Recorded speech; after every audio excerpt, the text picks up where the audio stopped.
जब हम स्वयं को दूसरों से बेहतर समझते हैं, तब हमारे अंदर से ज्ञान का अभिमान झलकता है।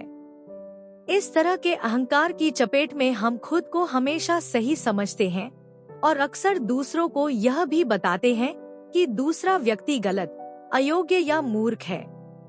हमें लगता है कि हमारा रास्ता सबसे अच्छा है। ऐसी सोच के कारण छोटे मोटे विवादों से लेकर युद्ध तक हो सकते हैं। इतिहास में हमें अनेक ऐसे उदाहरण मिलते हैं कि कितने लोगों की जान चली गई क्योंकि एक शासक ने सोचा कि उसका तरीका सही था और वह कुछ अलग करना चाहता था।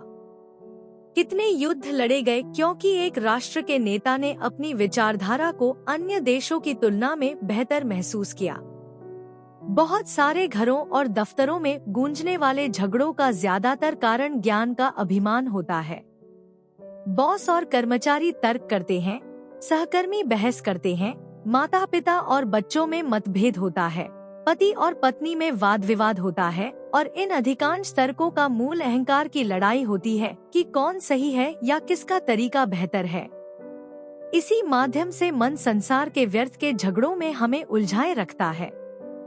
इस प्रकार हमारी आत्मा स्वयं को जानने से दूर रहती है। यदि हम यह विचार करें कि हर एक तर्क में कितना समय खर्च होता है, तो हम जान पाएंगे कि इसमें हमारे जीवन का कितना समय बर्बाद होता है। एक तर्क में घंटों या कई दिन लग सकते हैं और कभी कभी यह महीनों और वर्षों तक यह दोहराया जाता है। इस प्रकार इस जीवन में हमें परमात्मा को खोजने के लिए दिया गया कीमती समय हमारे हाथों से निकल जाता है। कितना अच्छा होगा यदि हम उस समय का उपयोग स्वयं को जानने और परमात्मा को पाने में व्यतीत करें। कितना अच्छा होगा यदि हम उस समय को ध्यान अभ्यास में बिताएं, जहां हम परमात्मा के प्रेम और आंतरिक आनंद को पा सकें। इसके अलावा यदि हम उस समय को दूसरों की मदद करने में बिताएं, तो यह और अधिक उपयोगी साबित होगा। ज्ञान का अभिमान अनगिनत आत्माओं को परमात्मा का साक्षात्कार करने से रोकता है। हमारे माता पिता ने हमारी परवरिश ऐसी की है कि हम किसी एक धर्म में विश्वास करते हैं। हम कभी यह नहीं सोचते कि यदि हम किसी दूसरे धर्म में पैदा होते तो हम कितनी आसानी से उस धर्म की शिक्षाओं में दृढ़ विश्वास करते। इस प्रकार हर एक धर्म के लोग उनके पूजा स्थलों में जो कुछ सिखाया जाता है उसमें कट्टर हो जाते हैं। कुछ लोग इस बात से सहमत नहीं होते कि हर एक धर्म का एक परमात्मा होता, लेकिन संत महापुरुष हमें समझाते हैं कि परमात्मा एक ही है। कुछ लोग धर्मों का तुलनात्मक अध्ययन करने में प्रयास और समय लगाते हैं। ऐसा करके उन्हें पता चलता है कि सभी धर्मों में मूल सत्य एक समान है, लेकिन इसके विपरीत हर एक का यही मानना है कि उनका धर्म ही एकमात्र सही मार्ग है। हर युग में संत महापुरुष मानवता को यह समझाने के लिए आते हैं कि परमात्मा एक ही है और हम सभी उसकी संतान हैं। वे पूरी मानवता को प्रेम और भाईचारे में एकजुट करने के लिए आते हैं। वे बताते हैं कि प्रत्येक धर्म मूल रूप से एक समान है और सभी परमात्मा के पास वापस जाने के मार्ग की शिक्षा दे रहे हैं। प्रत्येक धर्म में रीति रिवाज भिन्न हो सकते हैं, भाषा अलग हो सकती है, लेकिन उनके विचार और मूल सत्य एक समान ही व्यक्त किए जाते हैं।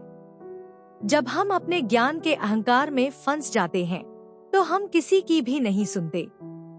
इस प्रकार हम प्रत्येक धर्म के मूल सत्य का पता लगाने के बजाय उन्हें अनसुना कर देते हैं। प्रत्येक धर्म के संस्थापकों ने परमात्मा प्राप्ति का मार्ग बताया है। समय के साथ धर्म का आंतरिक पक्ष खो गया है और बाहरी रीति रिवाज और संस्कार रह गए हैं, लेकिन इनका पालन करके हम परमात्मा को नहीं पा सकते। हमें इस बात पर गर्व है कि हम अपने धर्मशास्त्रों को जानते हैं। हम नियमित रूप से पूजा स्थलों पर जाते हैं और हम बाहरी रीति रिवाजों का पालन करते हैं। हम सोचते हैं कि हम जो कर रहे हैं वह काफी है, लेकिन जब हम खुले दिल और दिमाग से अपने धर्म की मूल बातें जानने की कोशिश करते हैं कि संस्थापकों ने वास्तव में क्या सिखाया, तब हम यह महसूस करेंगे कि प्रत्येक धर्म में परमात्मा को खोजने का एक ही व्यावहारिक तरीका है। यहाँ तक कि जब हम किसी संत महापुरुष के पास जाते हैं जो हमें परमात्मा को खोजने का मार्ग दिखाते हैं, तब भी ज्ञान का अभिमान हमारी प्रगति के रास्ते में आ सकता है। कई बार हमारा अभिमान हमें निर्देशों का सही ढंग से पालन करने से रोकता है। हम अपनी बुद्धि की कसौटी से सब कुछ आंकते हैं। हम सिखाई गई विधि का सटीक अभ्यास करने के बजाय हमें जो पसंद और नापसंद है उसके अनुसार हम सब कुछ करते हैं। हम शिक्षाओं का केवल वही हिस्सा मानते हैं जो पहले से ही हमारी विचारधाराओं के अनुकूल हो। हम शिक्षाओं का अधूरा अभ्यास करते हैं और फिर केवल अधूरे परिणाम ही प्राप्त करते हैं। यदि हम वास्तव में परमात्मा को पाना चाहते हैं तो हमें कॉलेज के छात्रों की तरह खुले मन से एक शिक्षक के पास जाना होगा।